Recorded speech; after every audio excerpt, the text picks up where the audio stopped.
Is Jonathan here? Is Jonathan Arkush here? Deputies! Whoa, sorry. We're about to start. Can you please sit down? Morning.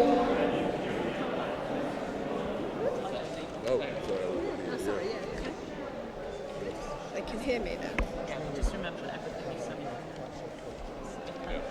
Tony says don't put your mouth quite so close to the mic. Just passing on a message. How are you? Good morning, you lovely. She remember everything. I know. She still looks lovely. Just the balance paper. You can fill it in any time you want.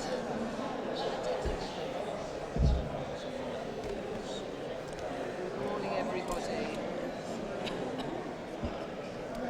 Yes. Just probably this thing. Right, Rachel.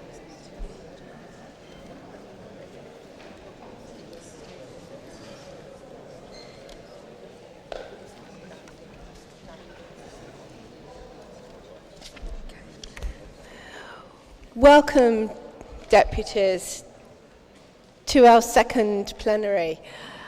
I understand, but I can't see him, that Jonathan Arkush is here today. He's in the room. Where are you? Stand up.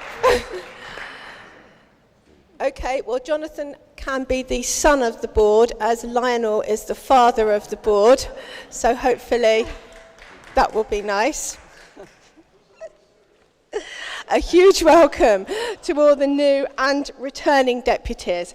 And we have an unprecedented number of new deputies and young people. Such is the enthusiasm for election. There will today be contested elections for all divisions, so this is really good news.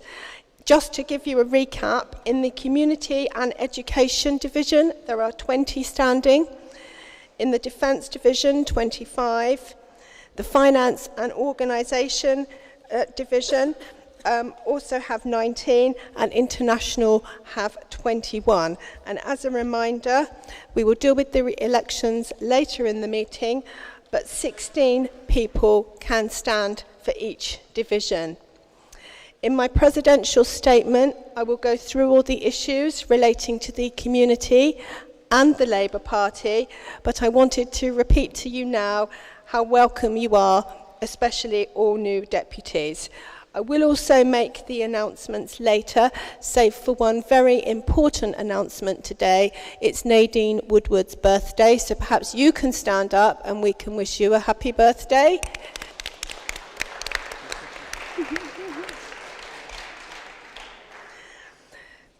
Thank you. Item 2, turning to the minutes of the board meeting of the 17th of June.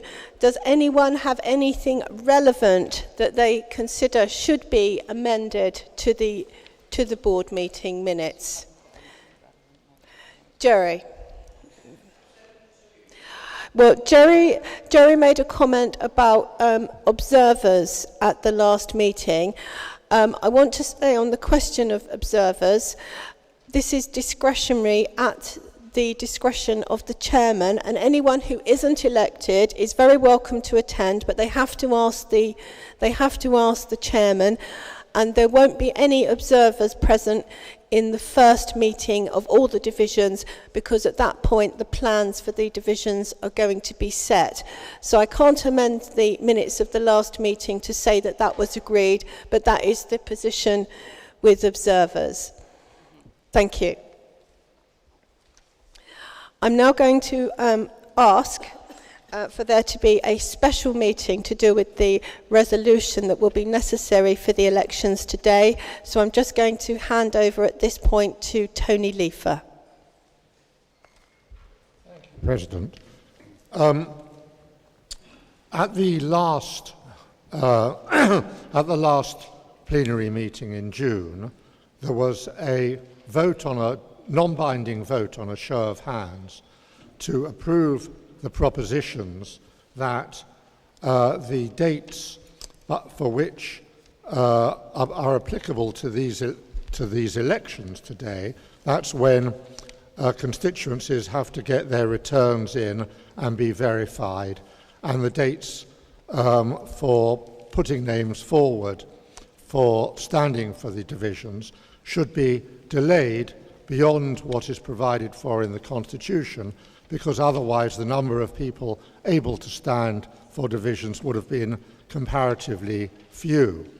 There was a second proposal that email be able to be used rather than post, and thirdly, the date for which the first meeting of the divisional boards take place should not have to be as early as it otherwise was provided for by the Constitution. As I said, all those points were overwhelmingly approved by deputies at the last meeting, and the formal resolution to approve those propositions is before the meeting today. I'm not going to read the notice of meeting, but I'd just like to ask for a show of hands for those in favour of the resolution. Thank you. Those against? Thank you very much. Passed. Can I say one more thing, President, in relation to the election? People are already voting because the ballot boxes are open.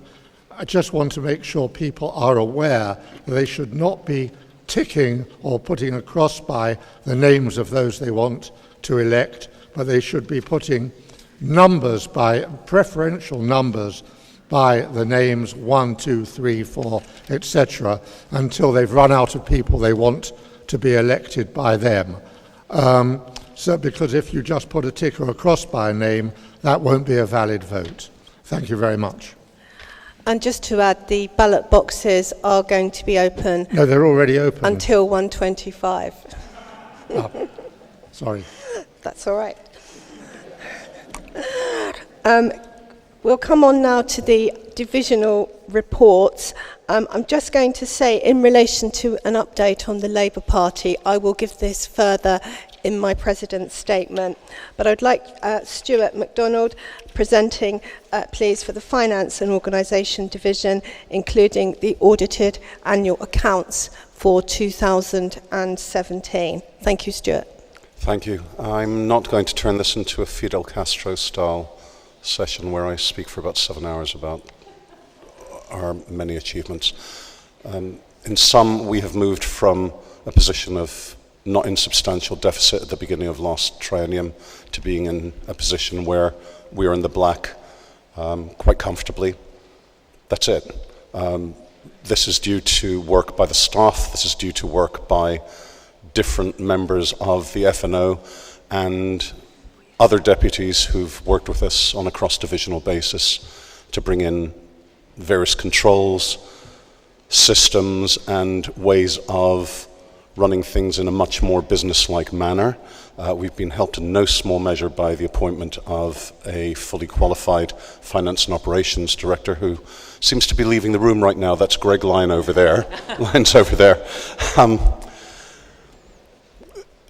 We're just in much better shape than we have been for a while, and going forward it's more a matter of picking on what our issues are, and they really are to do with the fact that most of us involved in managing the board's finances are aware that the traditional basis or bases for raising money may require some development, some change.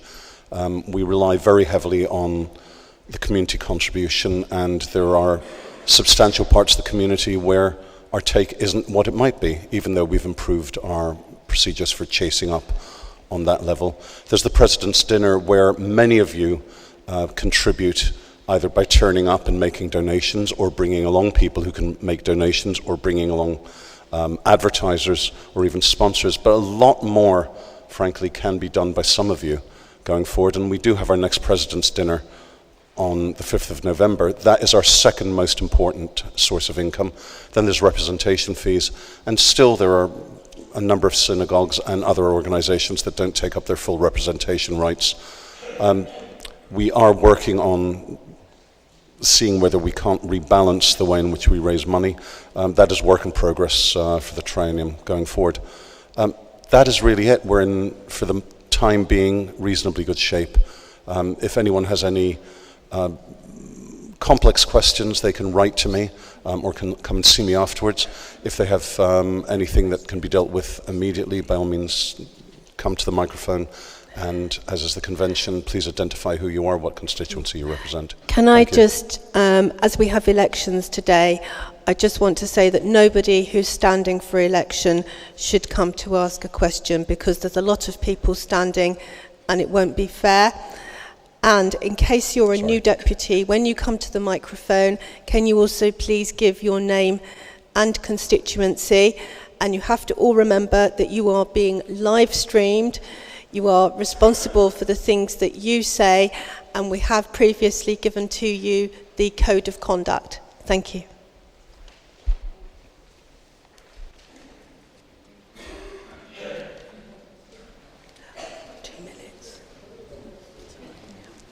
Thank you. I'm Stuart Cass from Stanmore Synagogue. In the last triennium, I was our only representative. We were entitled to 4. And I think a good part of that had its roots in an unhappiness with the board prior to the last triennium. This triennium, we've 3 people, but one of the things we're struggling with, we continue to struggle with, is a relatively high level of opt-outs amongst our members. Obviously, that's one of the things that if we can improve would help you. So are there things the board can do that will help us, help you, help us? From the top down, we can send the president, other HOs, or other people who are involved with the board's work to speak to either the synagogal committee or the members in general. There's also quite a lot of material that's available at the board's offices. If you contact Greg, Bernice Black, or even me, we'll get that to you. Thank you. David Seelow, Brighton, the Hope Progressive Synagogue. As an accountant, I do like to look at financial statements and look out to see if I can find any fault. But I was looking at it on the train this morning, and I was thinking, I must find something. I couldn't. So I would like to congratulate Stuart on a really outstanding set of accounts. Thank you. Mervyn Smith-Sutton. I would like to follow the comments of the last speaker. There's obviously a considerable improvement. However, what I'd like to understand is why it's not been possible to actually reflect the details on a common basis. The quick guide to the accounts shows a detail of income. We then go on to the budget, which restricts it, so there's no basis for anybody understanding what actually is reflected in the budget by comparison with the previous year. Similarly, you make a reference to annual, on the quick guide, investment. I'm assuming that your 4% net return reflects annual interest. No, it's not. As I've said to you on numerous occasions, it is not interest. That's not the right terminology, Mervyn. It's a return. Fine. Is it an annual return? Annualized over a 5-year arc, annualized. That's quite different. What does it reflect annually? It can vary. In the meantime, that's what annualized means. So it's hope. That seems a shame. Do you have a value as far as doubtful debts are concerned? Sorry? Do you have a value as far as doubtful debts are concerned? I think this discussion could be taken offline. Yes. Could we have the question and then the answer, please? Okay, fine. The question is purely why we can't have commonality with regard to the presentation, because it doesn't mean much when you have it in different format. Mervyn, thank you. You were several times during the last triennium asked to make a contribution to the F&O's work to enable us to provide you with the format that you were after. You turned up to one meeting as an observer. You didn't follow through. You're welcome to actually make that stick this time. Thanks, Mervyn.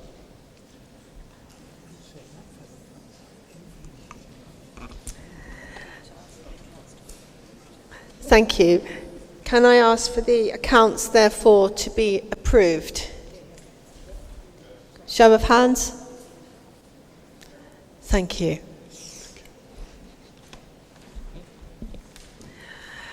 Dr. Sheila Giewald, can you now please present your International Division report? Thank you. Thank you, Madam President. Good morning, everybody.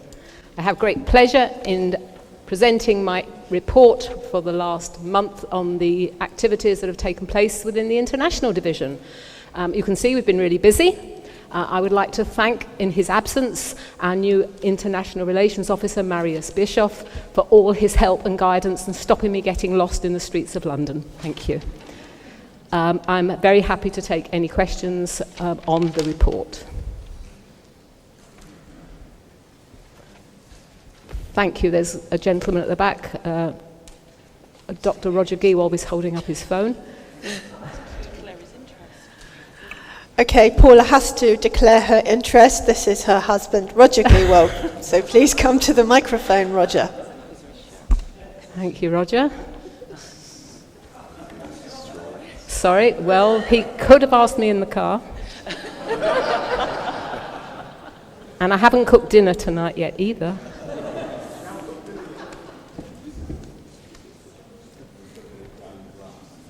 Thank you. And Roger is not standing for an election to the division, so he can actually ask a question. Thank you. Yes, can you please state your name and constituency? Aloha. Roger Giewald, Deputy for St. John's Wood Synagogue. On the way up here, a very illustrious deputy asked me if I'm wearing this because I'm kind of a Philip May.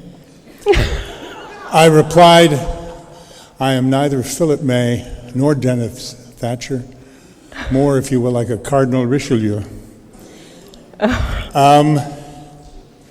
Lawrence Julius, who seems to never stop working for us, in the middle of the night, sent a post that on Erev Shabbat, Friday night, 73 separate rocket alerts from Hamas were fired, and numerous flaming kites caused fires, and in further detail. And in response to that, a man named Ralph Athor, who is Sydney's brother, posted that he noticed that the BBC reported on unusual activity by the Israeli Air Force and made no mention whatsoever of any of this. And I would just like to ask the Senior Vice President if in her extremely busy schedule, we might be able to send the BBC some factual data on this terrible incident. Thank you. Thank you, Roger. Thank you. You have already mentioned this. I applaud your suggestion. I have to say, when I hopefully have my new divisional members and our first meeting in September, one of the things we will be looking at is representation to bodies who are seen to be biased. We will have a letter writing group where hopefully we will have people who will help the board communicate to people who do not give us a fair hearing that we are out there in many numbers and we will be heard. And yes, we will make representation. Thank you for bringing that to my attention. Paul, if you'd like to come to the microphone, please state your name and constituency. Thank you. And Deanna Levine. Thank you, Paul. Paul Edlin, Glasgow Jewish Representative Council.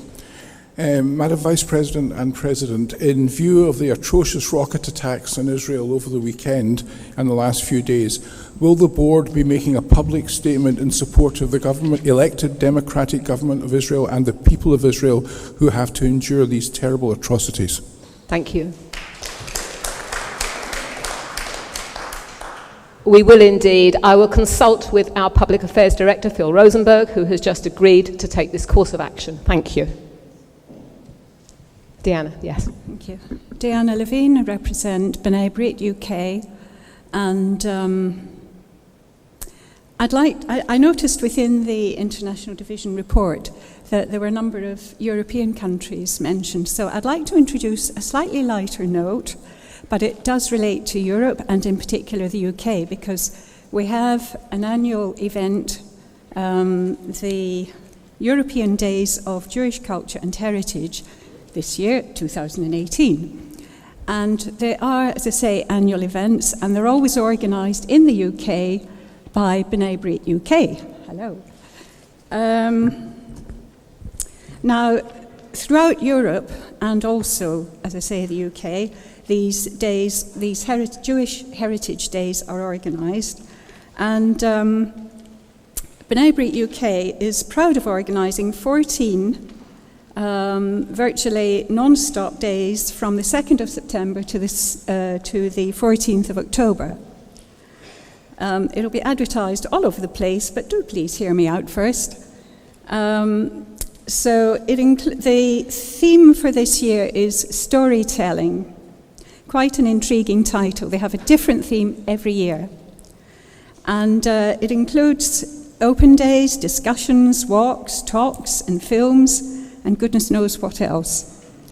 Now, as I say, with the theme of the venues are throughout the UK, not just in London, not just in Manchester, not just in Glasgow, and but places like York and Winchester and you name it, they've got it. Incidentally, I would just mention in passing that if you were to think of something that the Board of Deputies could do for next year's theme, you may wish to participate in one of their venues. Thank you. Thank you, Deanna. Can I just say, sorry to cut you short, but we do have to move on, that if you invite us, or me, or one of the honorary officers, give us some choices of dates to some of these events, we'd be very happy to support one. Excellent. Thank you very much. I'll certainly convey that. Thank you. Joe.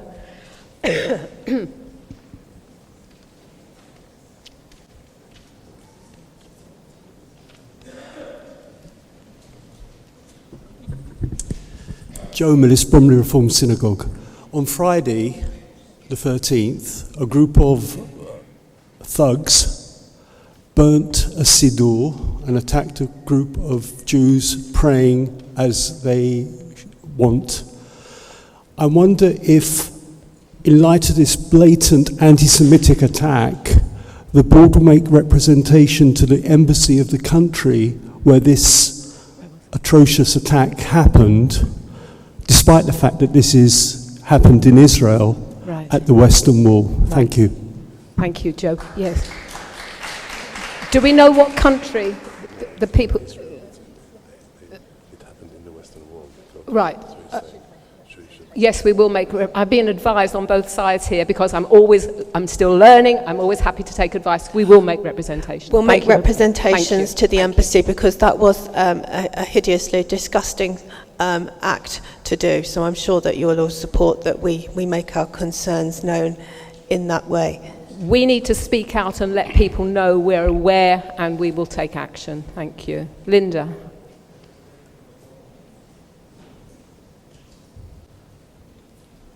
Don't run, it's fine. Linda Sharp, Finchley United Synagogue. I just want to ask, you have these lovely meetings with all the various embassies. Yes. Do we ever know the reaction when you've had your meetings? You met with the Lithuanian ambassador. Can you give us sort of feedback sometime about their reaction to your meetings, please? I will. Thank you. Thank you. It's always about actually not just announcing what you've done, but the context you do it, and as you say, the follow-up. I'm introducing myself to these people. Where there are special issues, we're making representation. There is always a continual engagement with these embassies, with the diplomatic people from other countries. We will definitely let you know when there is any further activity as a follow-up. Thank you. Okay, thank you everybody for your time and your attention. Thank you. Thank you. Next, can Amanda Bowman please present the Defence report? Thanks, Marie. You've all been sent copies of the Defence report for June 2018. Marie has already said that she's going to cover specifically the issues relating to anti-Semitism and the Labour Party in her President's statement. What I would like to say, though, is that just a few days ago this week, you deputies will be aware that the Board of Deputies acts as secretariat to the all-party parliamentary group on British Jews, And there was the annual general meeting of the APPG this week, and following that, we sent a letter to all Labour MPs about the issues relating to the IHRA definition, specifically prior to the fact that the PLP is meeting tomorrow, and there will be a motion put to the PLP to adopt the official IHRA definition. In addition, you will have seen from the report that we made a statement following the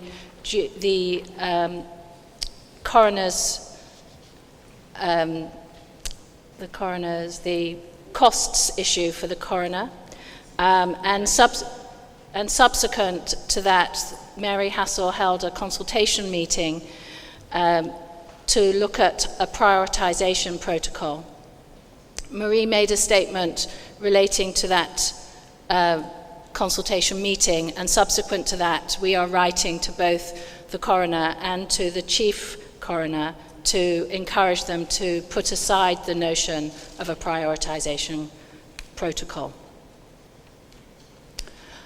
I open it up to questions, as everything else on the report is self-explanatory, I think, but please do ask any questions that you may have.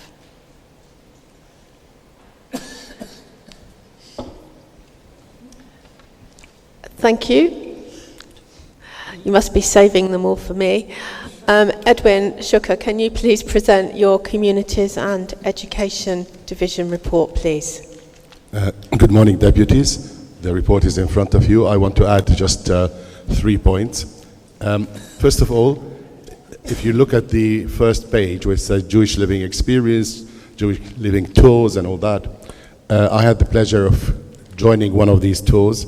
You see, the first week of July, we had 140 non-Jewish kids from Norwich and from Farnborough. I cannot tell you what an impact I saw on these kids at the end of the tour.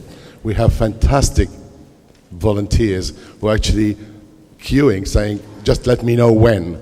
And the change that these kids at this age to have on the positive change for meeting a Jew, going to a Jewish restaurant, going to a butcher, talking, looking at the Sefer Torah is immense. I want to take this opportunity just to congratulate the staff, not just for these 2 items, but the GCSE, but also the interfaith. All these works that are being done, their days starts from 8:30 till late at night, and going to the Parliament, going to these tours.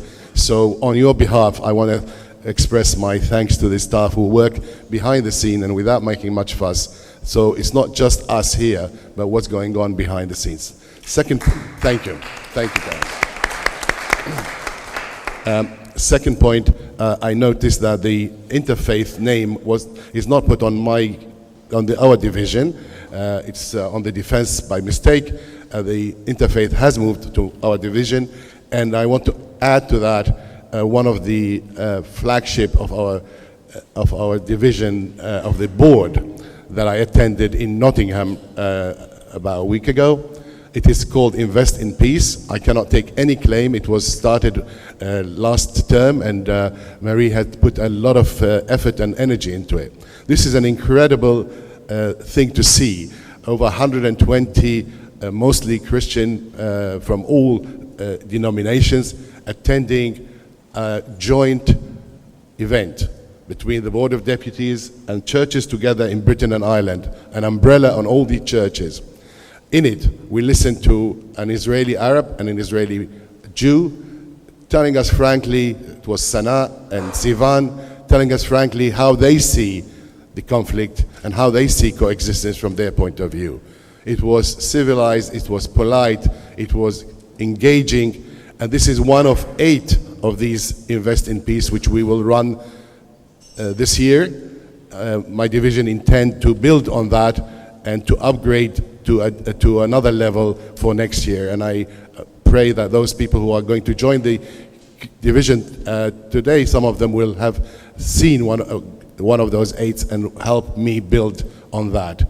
Thirdly, I wish you Mazal Tov for those who are standing for the division, and let you know that the first meeting we have will be next Thursday, July 26th. For those who succeed to get into it, it's going to be a social networking, but put it in your diary, and hope to see you next week. Thank you very much. I'll take any questions you may have.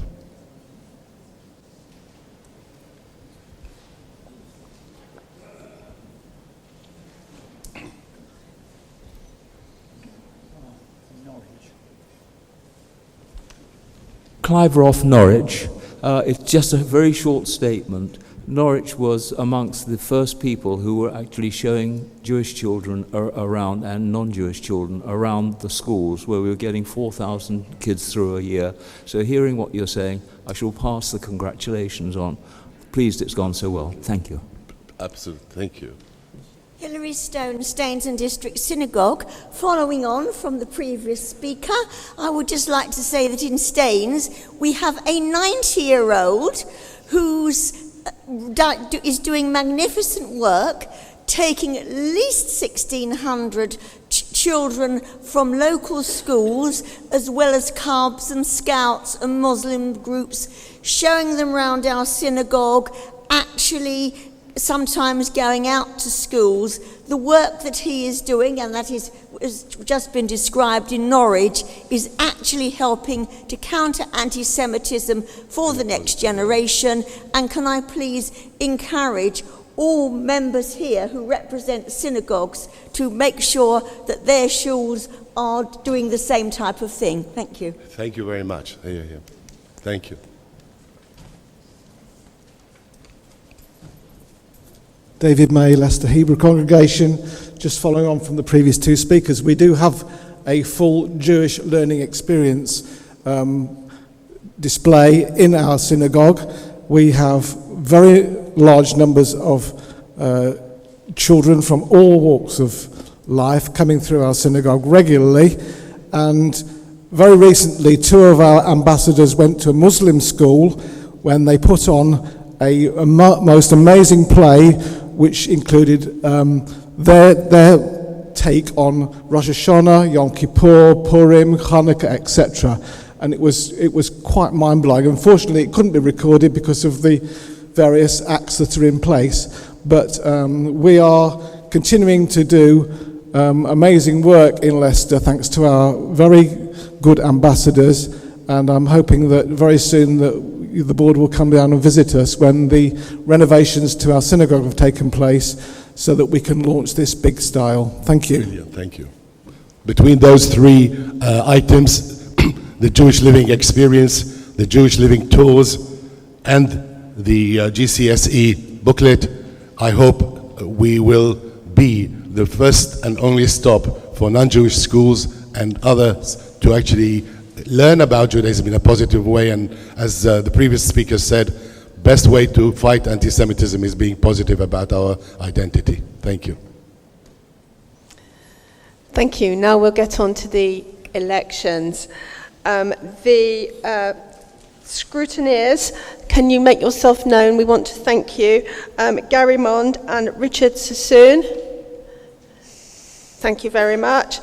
And the returning officer, could you also please make yourself known, Rob Sassoon. Thank you very much for volunteering. Does anyone have any comment on any of the scrutineers? Laura? Yeah. I just want to make it clear that where the scrutineers are standing for election themselves, they won't be scrutinising any of the results for that particular division. Just to be clear. Laura. I'm Laura Marks. I'm the new deputy, well, not a new deputy, but I'm a new deputy for the Association of Jewish Women and their organisations. And it's lovely to have a new constituency and to be here, and welcome. I don't know if this counts. This isn't about the scrutineers, but it's to do with the election. So I wanted to raise an important point about the lack of people being registered to vote today. So I don't know how many of you know, but about 20, assuming there's 300 deputies, or there were in the last triennium, so 290, only about 220 are currently registered to vote. I might be 1 or 2 out. So that means that about 60 or 70 potential deputies are not registered to vote. Now, I feel that this is a really problematic situation, and I know that it's not the fault of the new team, so I'm not apportioning blame here. However, it is a serious problem. So there's 40 deputies on the list downstairs of people who are trying to be deputies and their paperwork isn't done. Now, it happened for a couple of reasons, partly because people haven't done exactly the right paperwork, and partly because they are not reminded to register. And there's a lot of constituencies who have not been aware that they needed to register. So let me give you an example. What would typically happen is a small community would have received an email to info@this small community a long time ago, and given the nature of voluntary organisations, and given that a lot of our constituencies are very small and often regional and often not in the hub of what's going on, these, I suspect, are the ones who are underrepresented. As a result, there's an enormous amount of people who are not registered, and it means that this election has 20% of people not only not able to stand, but also not able to vote. Now, I think that this is a travesty, particularly as it's the small communities who will be particularly affected. And it's not like this hasn't happened before. Exactly the same happened last time. So it's not a new thing. What I want to recommend or suggest is there's a couple of solutions to this. The first solution is that we move this election back and it becomes a postal vote in a month's time. I suspect that's going to be unpopular because a lot of people have gone to a lot of trouble to get their paperwork done and to stand, and I really respect that that's happened. A second solution is we keep back 20 or 25% of the places, and we have another election in a couple of months' time so that those people are able to stand. Not popular, probably. Thank you, Laura. You're on red. Thank you. Okay, but please come up with a solution that's not just we hear you. I want to actually comment on the accuracy first of what's been said. Yes, there have been problems with the onboarding of deputies, and I'm afraid this does happen every triennium. And during the course of this triennium, we want to devise a way that this won't happen again. But it's happened for lots of reasons, and many deputies, for example, haven't put their nomination forms in, Shawls haven't been aware. There's a combination of reasons. But as we stand today, on election day, 24 applications are under review, which is considerably down on the position before, so this will affect a much smaller number of deputies. As we know, the skills of deputies are greatly valued, and if deputies are not elected today, they can be co-opted onto the divisions, and with permission from the chair, they can attend as observers. I don't think it would be appropriate to delay or hold back elections today, because everybody has worked very hard for those that want to stand for election, and whilst it's regrettable that there are 24 deputies in this position, we have done everything possible to notify people to get their applications completed. So it's not something that's just happened this morning. So I propose that we continue with the elections and that we take on board all of the deputies' skills that do want to assist in the divisions during the course of the triennium in other ways. Sally Strauss. Hi. Strauss, Deputy for Edgware Masorti. I'm one of those 24 because my synagogue didn't get the paperwork in. My concern is a serious one. Nobody emailed me to say that there was a change of the time of this board meeting. I happen to have been in Belsize Square Synagogue on Friday night, where somebody actually said to me, "Did you know that they've changed the timing of the board meeting?" My concern is, I don't know if the other 23 are here, but if they're not, is somebody going to stay behind to make sure that they are greeted and an apology is made? I know constitutionally as I've heard from Tony, you didn't have to do this, but honestly, it would have been 24 emails. Wouldn't have caused a problem, just as a courtesy. This obviously happened, and we're very sorry for that, because you weren't registered as a deputy. Your shawl could have also perhaps let you know what the position was as well, because they're very well aware of the position that the application's not registered. I'm not worried about that side of it, because I understand constitutionally and what my synagogue should have done. What I am concerned about is my synagogue had actually written to the board to say that I was still the representative. The point is that I came to the last meeting, there were 64 people who were unregistered at that time. Nobody thought to email those people to tell them about the change of the timing of the board meeting. That is my concern. And while I'm up here, if I may say, talking of changing times, I wrote a few months ago, when I was a registered board member, to ask that the board meeting on Mitzvah Day should be changed. The answer I got was, why doesn't Mitzvah Day change their date? I leave it at that. Firstly, we are considering changing the time for Mitzvah Day. I don't know who you spoke to before, but can Tony just make a few pointers on the elections today, please? Just a couple of points on the election. The two scrutineers, Gary Mond and Richard Sassoon, as you can see from your ballot papers, are standing for election. They will not scrutinise the results of the divisions for which they're standing. There are almost 90 people standing for election and a lot of new deputies. Not very many people have experience of being scrutineers or returning officer who are not involved in the elections in some way. So I think it's a proper solution that we can have these two people as scrutineers, but not involved in counting their own votes, as it were. Two other points. The counting will take place tomorrow, and deputies will be notified of the results as soon as possible after the counting. Do you want me to say anything, President, about the last speech from the floor? I'll come back to you if I may, Tony. There's one more. Okay. Paul Edlin would like to make a comment, and then we'll come back on that. Excuse me? Can I speak? Sorry, you're first. Thank you. Brian Gadalla, Finchley United Synagogue. I'm also a new deputy. It's my first meeting.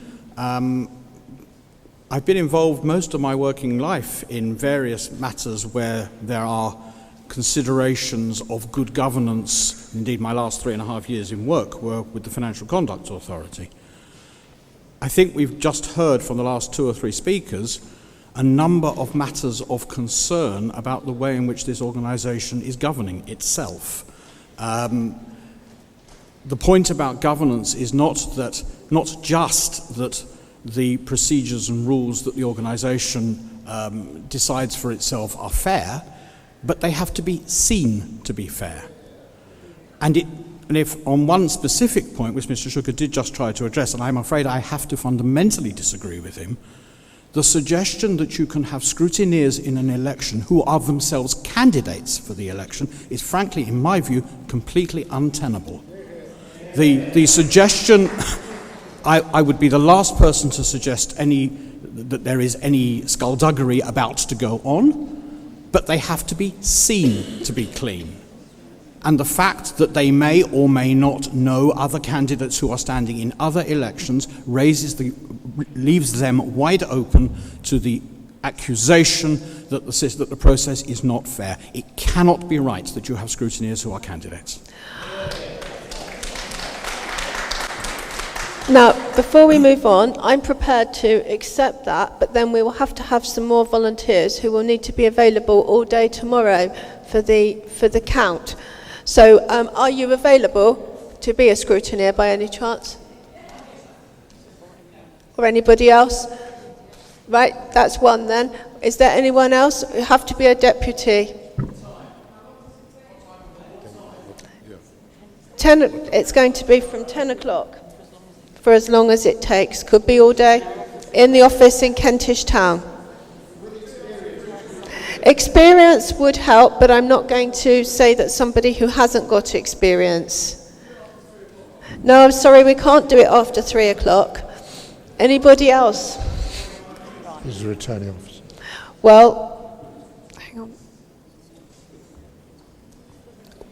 The returning officer would like to make representations. Rob Sassoon. Hi, Rob Sassoon, Spanish and Portuguese. Firstly, I just, on a completely unrelated note, like to say how wonderful it is that I'm now not the only child of a parent-child combination here on the Board of Deputies. There's at least 2 others that I'm aware of, so welcome to them and to all other new deputies, whatever stage of your registration progress you may be in. I just wanted to point out with regards to the issue being raised that scrutineers are also candidates themselves. Firstly, just to reiterate what's been said a couple of times, they will not be scrutinising their own elections, so they will be scrutinising other people's elections.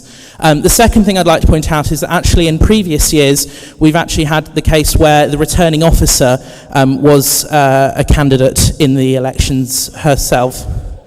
3 years ago, the returning officer for these elections was a candidate in them. Rachel Savage was running for the F&O division and was also the returning officer, as was one of the scrutineers last time was also Gary, who last time was a candidate. Sorry to push you, but if we don't move on, we won't be having the elections, so we're going to have to close this down.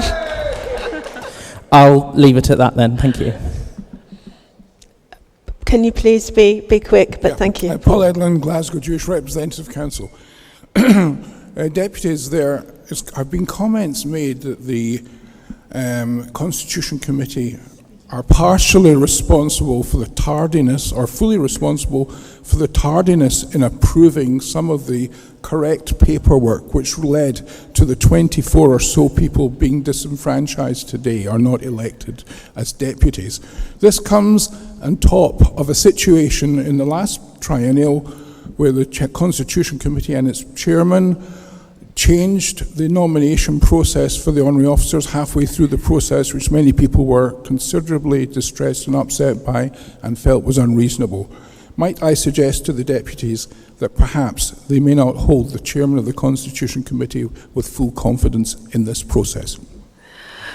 May I respond? Let's stick to the election today. The reason that the 24 people have not been properly onboarded now relate to the shawls themselves, and we have to move on. We have to have the elections, so I propose that we now go through the election process. I will be looking for a second scrutineer who is available.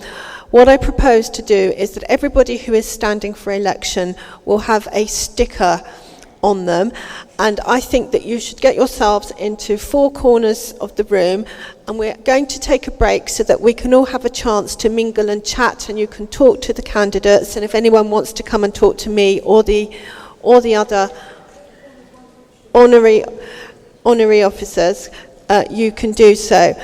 So if you can get yourself into a position where anybody standing for finance and organisation can come over that way, anybody for international can come over this way, defence in the back left-hand corner, and community and education the right-hand corner, and you must please be back here by 12:40 the latest.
deputies, back to order, please.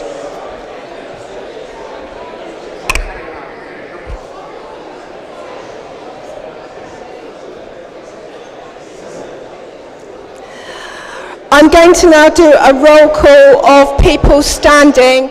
So what I would like, can people please standing for the Community and Educational Division, please stand. And when I read your name, I'd like you to wave so that people can know who you are.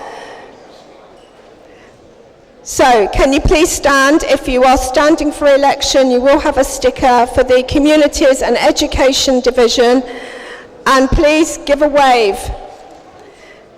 And the rest of the deputies, you're slowing up the process. Can you please sit down before you're named?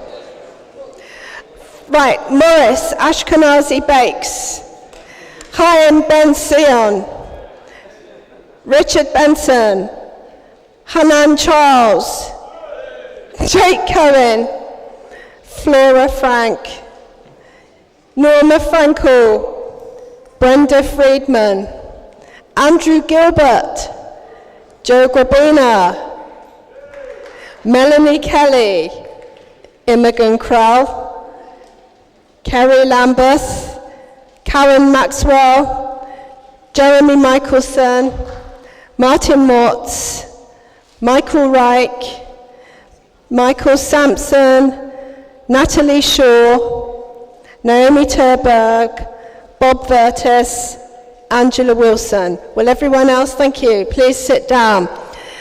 Right, the Defence Division candidates, you can all stand if you please and then wave when it comes to your name.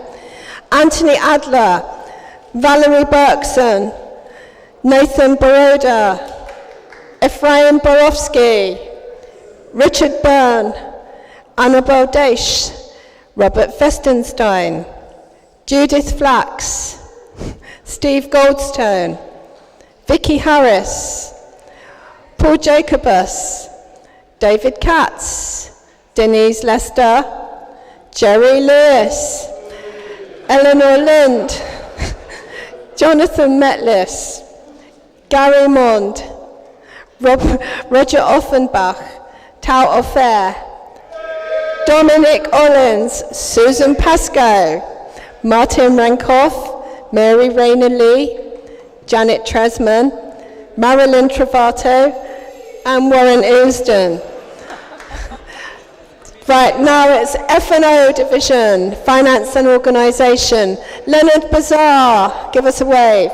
Sid Brahm, Adrian Cohen, Ben Crown, Jonathan Davies, Ilana Davis, Andrew Friedman, Ruth Friedman, Simon Hockhauser, Gay Gill, Marilyn Keane, John Lawrence, Maurice Lawson, Jacob Lyons, Karen Newman, Jeffrey Norman, Richard Sassoon, Tony Seymour, Robert Stone.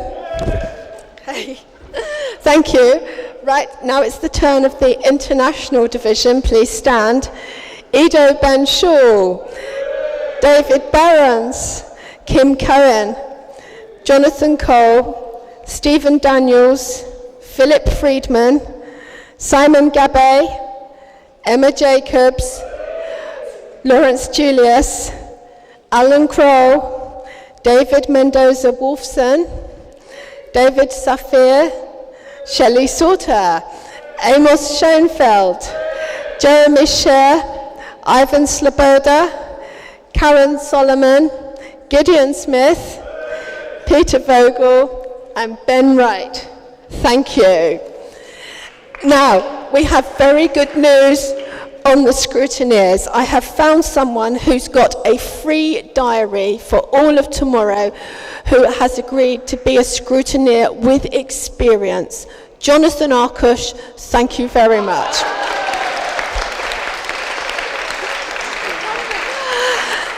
And also, Brian Gadalla, who drew this to our attention, thank you very much. Your diary is also now clear all day tomorrow as well, and you will have experience, so thank you very much.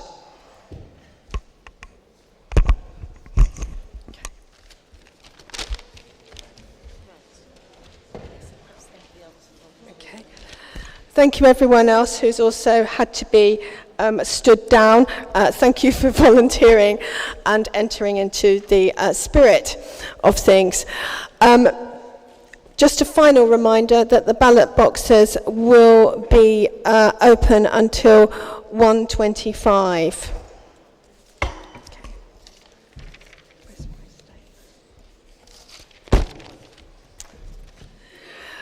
Coming on to the President's statement. You will have all read and have received notification that Rosalind Pine has been suspended. I want to say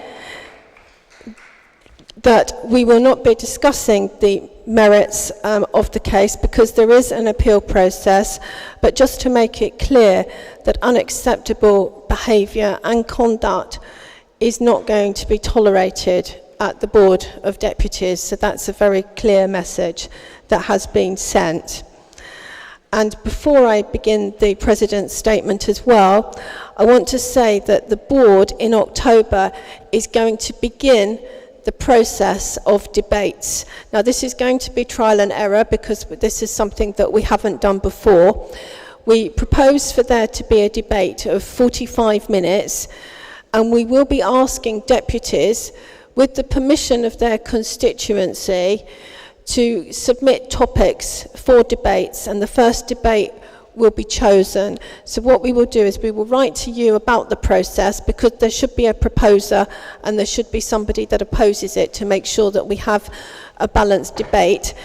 And we will allow 45 minutes in the October plenary for the debate. So I'm just giving you notice.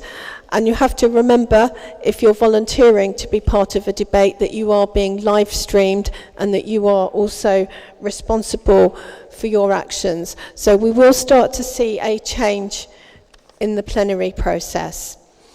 So turning to the President's statement itself, can I give congratulations? First of all, Michael Reich, your granddaughter Gemma has a first in psychology from Nottingham. Stanley Soffer on the birth of a grandson, Joel Brahm on the birth of a boy, David Safir on the birth of a granddaughter, Flo Kaufman on the bat mitzvah of her granddaughter Rosie, Anthony Adler on his engagement to Ali, Sid Brahm on the engagement of his youngest son, Jeremy Friedman on his granddaughter achieving a BA Honours Cantab in Classics, Jeremy Friedman on another daughter receiving a first in history from Kent, and we're doing very well here, Ido Ben Shaw on his son achieved a double first in English from Cambridge. Vicky Harris and Flo Kaufman on the achievement of Karina, their daughter and daughter-in-law respectively, who represented Team GB in her age group on the World Diathlon Championships in Denmark, and she came 10th in the world and 5th in the British team. So turning to my President's statement,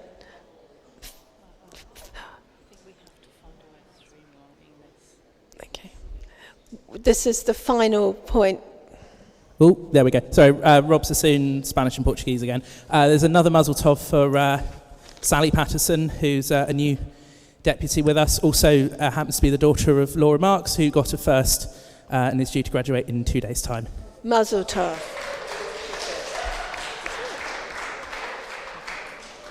And thank you. Well done, Sally. Right, so we're going to have to move promptly through the President's statement. I've been given notice of some additional questions, but does anybody want to ask any questions on the President's statement itself, apart from Labour, which I'll come on to very shortly? Okay, I'll come on to it now then.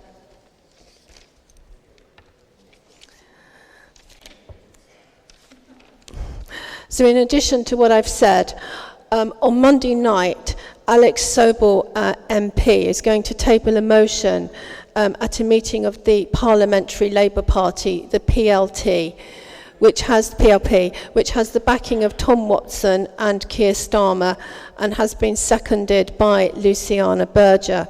That motion is to adopt for the Labour Party to adopt the IHRA definition and all of the examples. On Tuesday night, members of the National Executive Committee will also face a choice as to whether or not to accept Labour's proposed alternative guidelines. Now, I want to say, in my view, that the leadership of Labour is going to take a critical path this week when the PLP and the NEC will decide whether or not it will reject the proposed unacceptable new definition of anti-Semitism.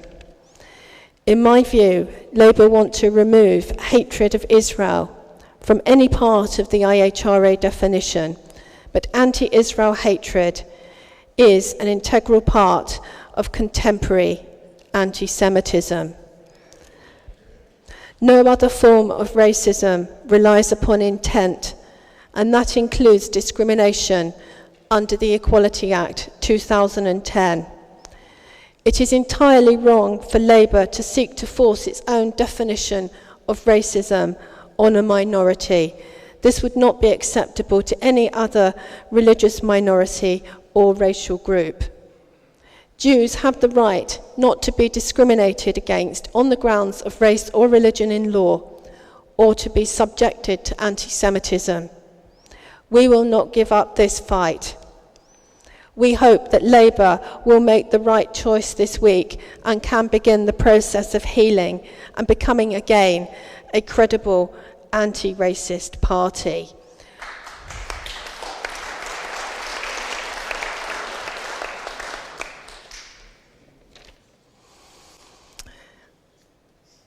Any further questions on that?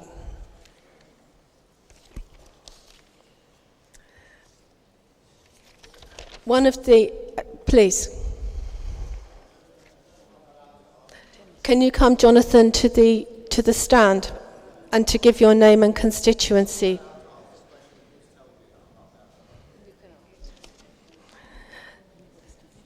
I'm not a candidate. I just wondered, am I allowed to ask a question? Yes, please ask your question. My name is Jonathan Goldblum, Marseille Kerdas, about the process of the way this person was expelled. I mean, that we were told that the board doesn't have any power to expel her, and then we were I'm going to close this down because it's not appropriate, because there is an appeal process. It's a question of confidence in the board. Thank you.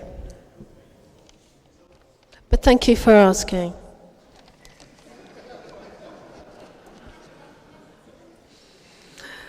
Vicky Harris.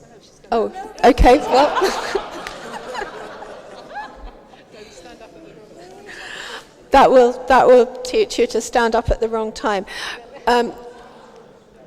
One of the questions that I had that's not made it to the President's statement is what is the board doing about Brexit? So I wanted to be able to remind everybody that on the board's website is a very helpful document, Brexit and the Jewish community. This has been prepared with the Jewish Leadership Council.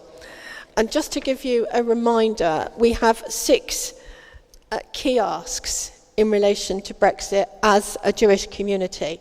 The first, very important, they're all important. We want to make sure that anti-terror policies and financial sanctions frameworks are not weakened by leaving Brexit. That's number 1.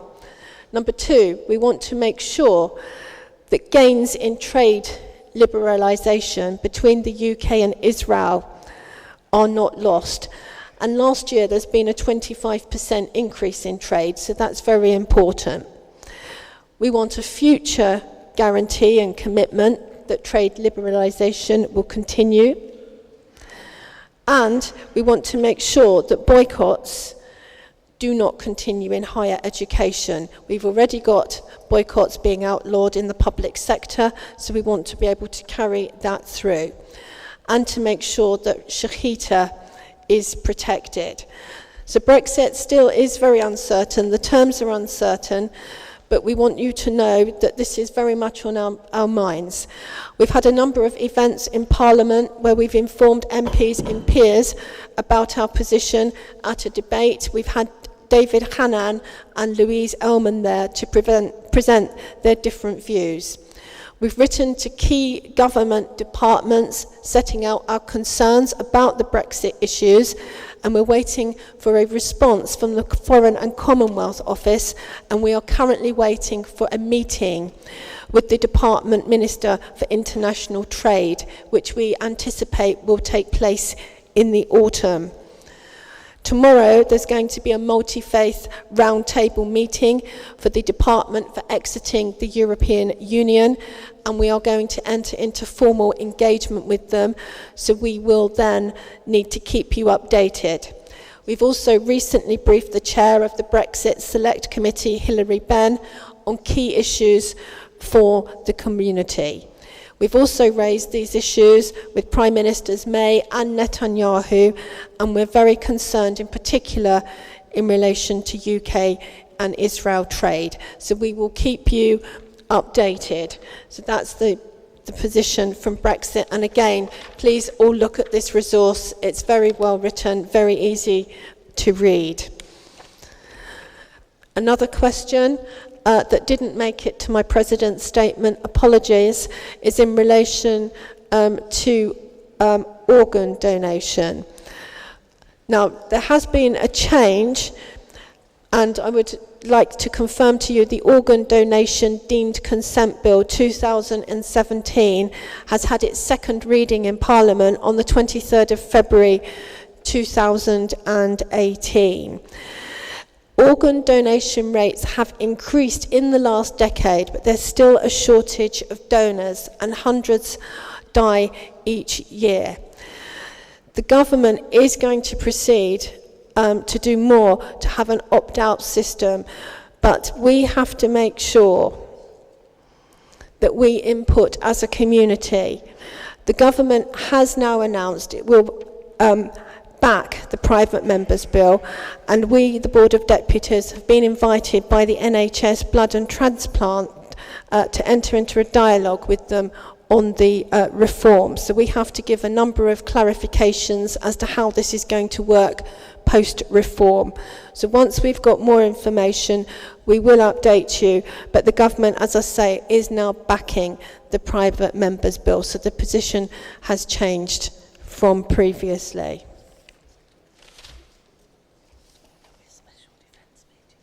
What we're going to also do is to hold a special defence meeting in September, and then when we have the proposals, they will come back to you all here to be debated.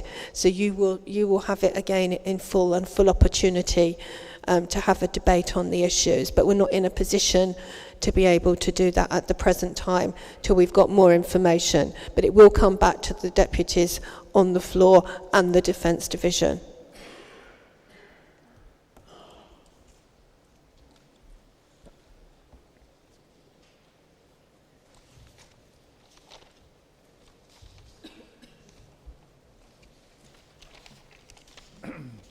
Well, Lionel Koplowitz, Senior Past President. Madam President, the paragraph on royal visit to Israel, I think it needs further discussion here this morning. This was indeed an historic event because whilst the Prince of Wales had been twice to Israel to attend funerals of Shimon Peres and Rabin, this is the first time that a member of the royal family has gone to Israel, has seen Israel, has been to some very important places in Israel, and we must recognize this because he has done this not necessarily with the full support of the Foreign Office, we don't know, but it's a very, very, very important and historic event. And we must build upon this. and we must maintain a close contact with him, because it's clearly obvious from his own statements that he's keenly interested in the problem of solving peace in the Middle East. And we must applaud that, and we must see him on a regular basis to further his interest in that particular matter. And by the way, in regard to that paragraph, he's not the heir to the British throne. The heir to the British throne is the Prince of Wales. The other thing I'd like to ask you to let me just have a further moment, and that is on the whole question of the IHRA definition of anti-Semitism. Of course, we accept that in its entirety, and I think we should write quite clearly to Miss Formby, who is the new Secretary of the Labour Party, to say that nothing else will satisfy us on two issues. First, that you must accept the IHRA definition. You're on red, and we have been resolute. We are not going to accept anything less. Just let me finish this sentence. This IHRA definition of anti-Semitism, but also we expect the Labour Party to renounce anti-Semitism in all its forms, and those are the 2 points on which we're not prepared to give any quarter. Thank you. Thank you. On the royal visit, Lionel is quite right. It was an honour and privilege for Gillian and I to see Prince William. He is a true friend of Israel. His speech was amazing. He has, as far as I felt, absolute sincerity. It is a historic visit. We really do want to build on that relationship. We did ask him if he could speak at our annual dinner, but unfortunately he's already busy. But we will follow that up for next year. But it was indeed an amazing, and it's an amazing story with his great-grandmother also saving Jews in the Holocaust. I think he found it a very, very emotional visit as well, and it's made a huge difference. And he not only could have the common touch with people on the beach, wherever he went, when he saw Netta, he's somebody that was able to connect with absolutely everybody. So I'm really hoping that also can continue to be built on. Quite right. And I have explained the position. There's no appeasement, and only the full AHRA definition will satisfy the Jewish community. There's no question about that.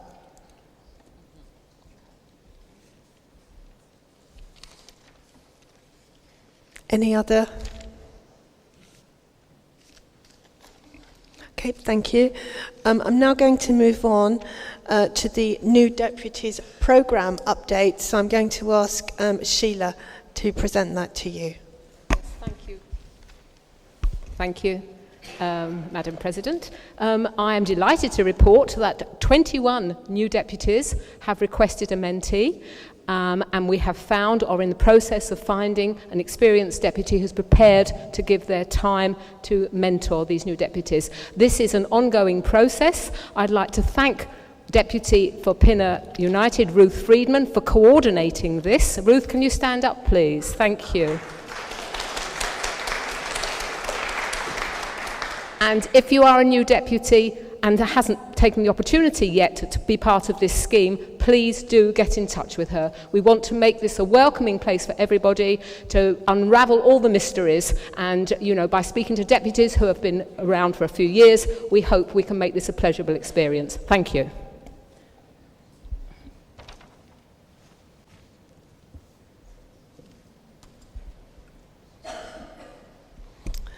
Thank you.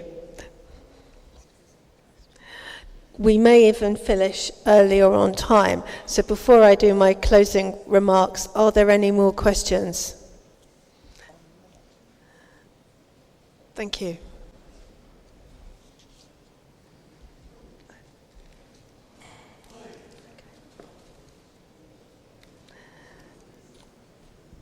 And a reminder that the ballot boxes are still open until 1:25.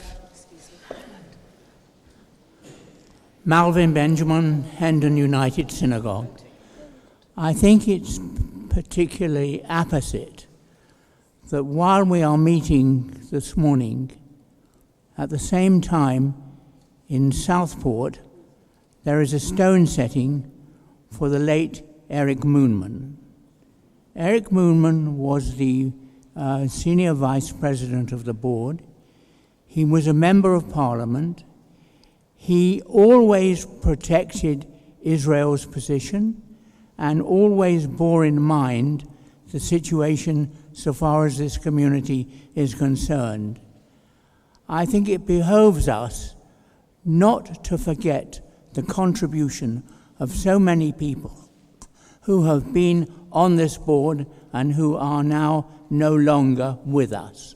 And I think it would be particularly appropriate for us to thank Eric Moonman and his family. Incidentally, his wife is also a member of the board for the Southport constituency. But it was just something I felt that we should not let pass, because he was a wonderful servant, not only of the board, but of the community. And we thank everything that he did.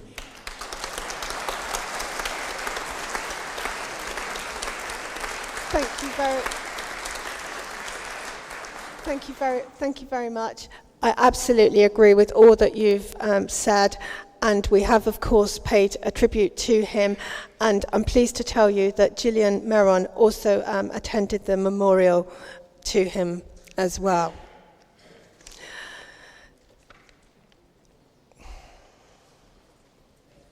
David May, Leicester Hebrew Congregation. Just a quick one, Maria. Are we going to be continuing with the workshops after the end of meetings? It's particularly useful, perhaps, for new deputies, so that they can obviously meet the new vice presidents and get to know how the workings go.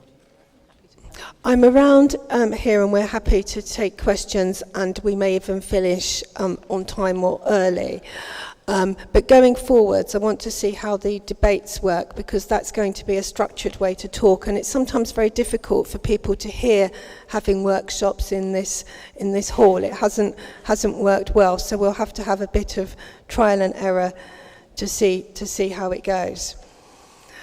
So thank you all for coming today, and just again, by way of closing remarks, the leadership of Labour will take a critical path this week. They've got two chances to do the right thing. They've got the chance and the opportunity to accept the full definition and all the examples in the IHRA definition. We have said, and we repeat, no other form of racism relies upon intent, and we will not give up the fight. Labour wants to remove hatred of Israel from any part of the IHRA definition, but clearly anti-Israel hatred is an integral part of contemporary anti-Semitism. Thank you.